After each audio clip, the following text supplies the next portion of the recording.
नमस्कार साथियों। Last video में अपन ने यहाँ तक देख लिया था जिसमें अपना लास्ट लाइन यही थी कि 0 0 0 किसी की भी आइगन वेक्टर्स नहीं हो सकते। आज अपन पढ़ेंगे डिटर्मिनेंट और बहुत सारे मैट्रिक्स की अपन डिटर्मिनेंट डायरेक्ट भी पता कर सकते हैं, वो वगैरह अपन आज सारा कुछ पढ़ेंगे। ये अपना आपके लिए क्विक रिवीजन है, इससे आप बहुत ही कम समय में बहुत ही ज़्यादा टॉपिक्स कवर कर सकते हैं। ये IIT JEM CSI NET CUT PG GATE सभी के लिए बहुत ही इंपॉर्टेंट है। तो आज अपन शुरू करते हैं अपना आइडम मतलब डिटर्मिनेंट। तो सबसे पहले अपने आइडम्पोटेंट मैट्रिक्स। तो आइडम्पोटेंट मैट्रिक्स तो इनकी डिटर्मिनेंट वैसे आपको डायरेक्ट याद रखने की भी ज़रूरी नहीं है कि कैसे सबसे पहले अपन ने पढ़ी थी आइडम्पोटेंट मैट्रिक्स। तो दो प्रकार की पढ़ी थी, या तो वो अपनी आइडेंटिटी मैट्रिक्स है ना। तो आइडेंटिटी मैट्रिक्स का डिटर्मिनेंट नॉन जीरो होता है, तो पहला यही लिखा गया है ना। दूसरी होती है अपनी ऐसी 1/2 या 1/n के टाइप की, इसका डिटर्मिनेंट कितना होगा, जीरो होगा। तो ये बताया गया है। दूसरी नील पोटेंट, इसका डिटर्मिनेंट जीरो होता है क्योंकि 1 की पावर n कहीं पर जीरो आ जाता है। थर्ड अपनी इन्वॉल्यूटरी मैट्रिक्स। तो इन्वॉल्यूटरी मैट्रिक्स इसको कैसे फाइंड करोगे आप कि जैसे अपना ये दिया गया है A² = I दे रखा है, तो A² से आप इसको इधर ले आए है ना, -I = 0 आ गया ना। तो A+I आ गया, A- आ गया, उससे +-I इसकी डिटर्मिनेंट वैल्यू आ जाएगी। नेक्स्ट है ऑर्थोगोनल, तो इसी की भी इसी प्रकार आ जाएगी। यूनिटरी की भी +-1 होती है, सिमेट्री की कुछ भी हो सकती है। इसकी सिमेट्री का आपने पहले एक नोट पढ़ा था, वही है कि इवन ऑर्डर होगी तब तो कुछ भी आ सकती है, पर ऑड ऑर्डर की इसकी सिमेट्रिक मैट्रिक्स का हमेशा डिटर्मिनेंट वैल्यू कितनी होगी, 0 होगी। नेक्स्ट है अपना ये एक नई प्रकार की मैट्रिक्स है, जैसे आपने बहुत बार देखा होगा कि ऐसी मैट्रिक्स पूछ ली जिसमें 1 2 2 का स्क्वायर 2 की क्यूब, 1 3 का स्क्वायर 3 की मतलब 3 3 का स्क्वायर 3 की क्यूब, ऐसा कुछ पूछा गया है। तो इसमें आप डायरेक्ट याद रख सकते हैं कि सबसे पहले 3 - 2 मतलब x2 - x1 कर दिया, फिर कर दिया अपन ने 5 - 2, फिर 10 - 2, फिर कर दिया 5 - 3, फिर 10 - 3, फिर 10 - 5। इस प्रकार अपन ने सबको मल्टीप्लाई करके फाइंड कर लिया। जैसे ये दिया गया है तो इसको फाइंड कर लिया, जब 4 - 2 हो गया, 5 - 2 हो गया, 5 - 4 हो गया, तो वो इसकी डिटर्मिनेंट वैल्यू आ गई। एक अदर प्रकार की मैट्रिक्स दी गई है जैसे ये वाली, जैसे इस प्रकार दिए गए, तो इसका अपन को ये तो थोड़ा सा याद रख लीजिए आप कि इसका कैसे होगा। तो इसका ये डायरेक्ट है कि A² - B² का स्क्वायर, जैसे ये की ये प्रकार की, ये दो थोड़ी सी याद रखने की, बाकी तो आप निकाल भी सकते हैं। तो इसमें आपका ज़्यादा टाइम ना लगे, अगर क्वेश्चन आ गया तो आप डायरेक्ट इसी, आपको याद है तो आप डायरेक्ट निकाल लोगे, टाइम नहीं लगेगा आपका, है ना। तो नेक्स्ट स्टेप ना ये वाला, जैसे ये दी गई है आपको एग्जांपल, तो ये वाली कब थी, जब अपना A+B दिया हुआ अंदर। इसमें क्या था कि ए से डायगोनल चल रहा है ये तो, और बी ए से दूसरे वाला डायगोनल चल रहा है, और उसमें क्या आ रहा है, A+B आ रहा है। तो इसमें अपन को इसके लिए ये हो जाएगा, उसके लिए तो ये कौन से वाला है, ये A+B वाला है, क्योंकि बीच में पूरा डायगोनल सेम नहीं है। तो इसका इस फॉर्मूले से होगा। तो जब एन ओड हो, एन ओड के इसमें एन ओड है क्योंकि 5 × 5 की है, तो ओड हो गया अपना, तो A+B, तो 7 + 4 कितना, 11। और यहाँ पर क्या है, A² - B² की पावर n-1, तो 4² - 7² की पावर n-1/2 हो गया, है ना। तो इसके डिटर्मिनेंट वैल्यू ये आ गई। जैसे CSI नेट का क्वेश्चन दिया गया अगला, है ना। CSI 2023 में आता है ये क्वेश्चन कि x and y are two matrix. किस प्रकार है कि x y = x² + x + 1 दिए हो गए हैं, तो इनमें से पूछा है कि कौन सा सही होगा। तो x y = ये दिया गया अपन को, तो अपन ने 1 को छोड़ दिया, बाकी सबको इधर ले लिया। तो 1 का मतलब क्या है, अपनी आइडेंटिटी मैट्रिक्स है। तो x² - x = I आ गया, x कॉमन ले लिया तो ये आ गया, है ना। तो या तो ये इसकी वैल्यू 1 ये आएगी, या इसकी वैल्यू ये आएगी, मतलब आइडेंटिटी के लिए जी वो आएगी, है ना। तो अपन ने इसको नॉन जीरो मान लिया। दूसरा कौन सा है, तो ये क्या होगी, अपनी x इन्वर्टिबल होगी। दूसरा ये, जैसे अपना बी ऑप्शन क्या था कि y इन्वर्टिबल है, तो y ज़रूरी नहीं क्योंकि y का पता नहीं। इससे क्या निकल रही है कि x ही सिर्फ आइडेंटिटी की इक्वल आ तो x इन्वर्टिबल हो सकती है। ये थर्ड ऑप्शन है, जैसे थर्ड ऑप्शन है x y = yx, तो इसको प्रूव करने के लिए x y = अपन को पता है क्या है, एक्स वाई इक्वल टू ये दिया गया अपन को, है ना। तो एक्स इनवर्स से मल्टीप्लाई कर दिया, फिर इस राइट साइड से एक्स को मल्टीप्लाई किया तो ये आ गया, तो वाई एक्स इक्वल टू ये, और तो x y equal to y x आ गया। नेक्स्ट अपना कि अपन को एक ए स्क्वायर मैट्रिक्स दी गई है, और determinant of A equal to determinant of A plus I दिया गया है, तो इसका ट्रेस पूछा है। तो इसके दो मेथड है, एक तो अपन मैट्रिक्स मान के कर सकते हैं, एक दूसरा कि डिटर्मिनेंट क्या होता है, आइगन वैल्यूज़ का मल्टीप्लाई होता है, तो उसका मल्टीप्लाई कर दिया। तो A determinant of A plus I में क्या आएगा, lambda plus one lambda two plus one, है ना। तो इनको मल्टीप्लाई किया तो लेमडा वन लेमडा टू कितना ए दिया गया था, और इधर क्या था, ए प्लस आई था। तो इसमें उसके हिसाब से लेमडा वन प्लस इधर वाले से इधर वाला कट गया, तो ये बच गया अपने पास, मतलब इधर वाला लेमडा वन लेमडा टू आ गया, इसको ओपन किया तो ये आया, तो ये कट गया, तो lambda one plus lambda two, मतलब इसकी ट्रेस की वैल्यू कितनी आ गई, -1 आ गई, है ना। तो सी ऑप्शन हो गया अपना।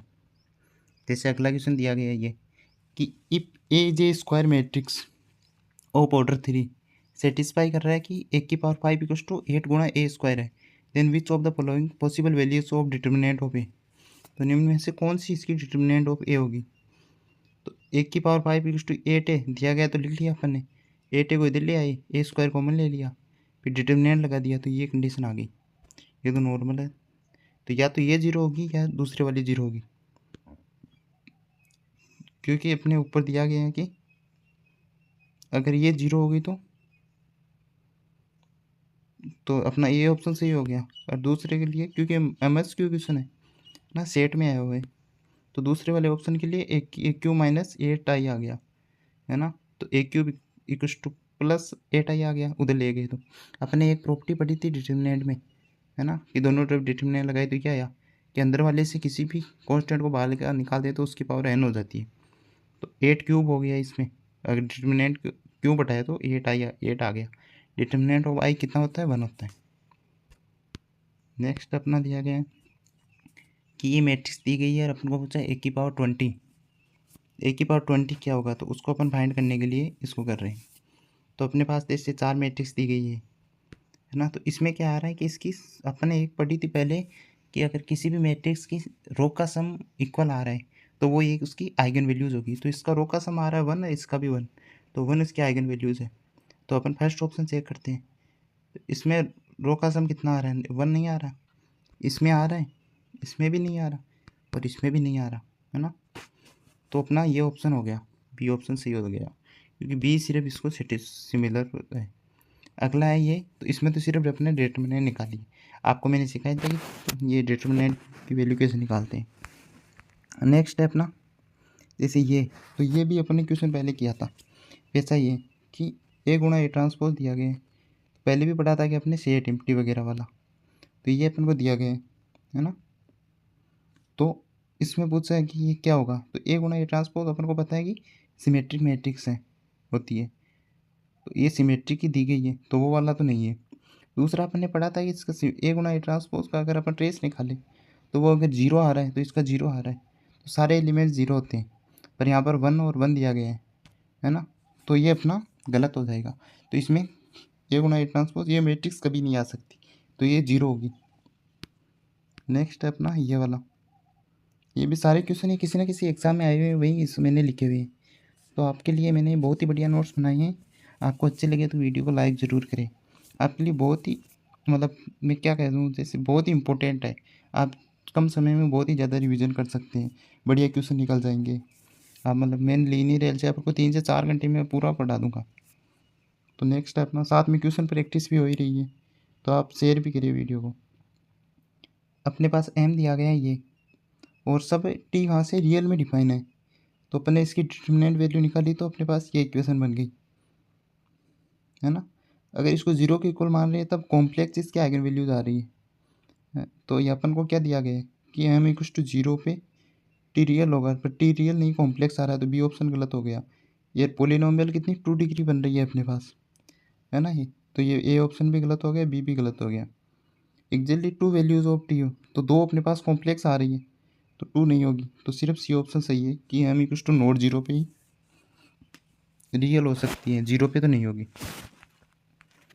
नेक्स्ट है अपना कि M N N two matrix है 4x4 की, तो इस प्रकार है। तो determinant of plus determinant of N कितना हो सकता है मैक्सिमम वैल्यू। तो अपन ने एम एन की वैल्यू निकाली, तो एम एन कितना आ रही है, इसकी 16 वैल्यू आ रही है। तो अपन कौन सा माने कि मैक्सिमम हो सकती है, तो इसके अपन ने फैक्टर किए, तो 16 के फैक्टर होते हैं 162844, है ना।